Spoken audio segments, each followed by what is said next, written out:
आमतौर पर बड़े बहुमत से सरकार बनने के बाद राजनीति शांत रहती है। कर्नाटक के मामले में ऐसा बिल्कुल भी नहीं। मध्य प्रदेश, राजस्थान, छत्तीसगढ़ में कांग्रेस की हार के बाद हलचल और भी तेज है। कर्नाटक में डीके शिव कुमार सीएम भले न बने हों, लेकिन उनको लेकर राजनीति गर्म है। इसी गर्म राजनीति से निकला है कर्नाटक में डीके शिव कुमार जैसे और दो डिप्टी सीएम बनने का आइडिया।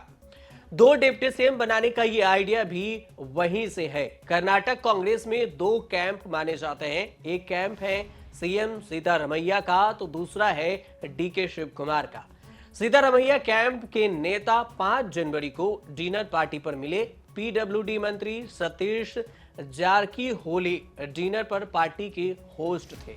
बुलाए थे गृह मंत्री जी परमेश्वर, सामाजिक कल्याण मंत्री एचसी महादेवप्पा, खाद्य मंत्री के एच मुनियप्पा और सहकारिता मंत्री के एन राजन्ना। सीएम सीतारमैया और डीके शिव कुमार दोनों डिनर पार्टी में नहीं बुलाए गए थे। इनमें परमेश्वर कर्नाटक जेडीएस सरकार में डिप्टी सीएम रह चुके हैं। ये सब हलचल 4 जनवरी को दिल्ली में सीतारमैया और डीके की हाईकमान से बैठक के बाद तेज हुई है और उसके बाद लगातार बयानबाजी भी हो रही है। डिनर पार्टी में खाते पीते यह फैसला हुआ कि हाईकमान से मांग की जाए कि कर्नाटक में एससी एसटी समुदाय यानी कि कुल 3 डिप्टी सीएम होने चाहिए। अभी सिर्फ एक डिप्टी सीएम है, डीके शिव कुमार। मध्य प्रदेश, राजस्थान, छत्तीसगढ़ में हार के बाद वोटों का समीकरण बिठाने के लिहाज से 2 नए डिप्टी सीएम पद बनाने की तैयारी है। के एन राजन्ना ने 2-3 महीने पहले भी कांग्रेस हाईकमान से सामाजिक न्याय के नाम पर 2 और डिप्टी सीएम की मांग की थी। सतीश जारकीहोली ने भी ऐसी ही मांग हाईकमान के सामने रखी थी। कई बार इस बात की चर्चा भी हुई। दलील ये कि राजस्थान, मध्य प्रदेश और छत्तीसगढ़ में बीजेपी ने 2-2 डिप्टी सीएम बनाए हैं, तो कर्नाटक में ऐसा क्यों नहीं हो सकता। कर्नाटक में अभी DK Shiv Kumar deputy CM हैं। वो भी मुश्किल से डिप्टी सीएम पर तब माने गए जब हाईकमान सीएम बनाने के लिए राजी नहीं हुआ। 2 नए डिप्टी सीएम की मांग सरकार में उनकी हैसियत को कमजोर कर सकता है, लेकिन डीके शिव कुमार ने यह कहकर मास्टर स्ट्रोक चला कि 3 डिप्टी सीएम से लोकसभा चुनाव में आसानी होगी। कुल मिलाकर कर्नाटक में 2 और डिप्टी सीएम बनाने के आइडिया पर मंथन चल रहा है। ये पता नहीं कि आइडिया डीके का है या फिर उनकी कंपटीशन वाले प्रेशर कैंप का, लेकिन फिलहाल 2 डिप्टी सीएम और बनाए जाने की बात हो रही है। डीके शिव कुमार आजकल थोड़े प्रेशर में भी हैं। एक प्रेशर ये है कि लोकसभा चुनाव में 28 सीटें जिताना है।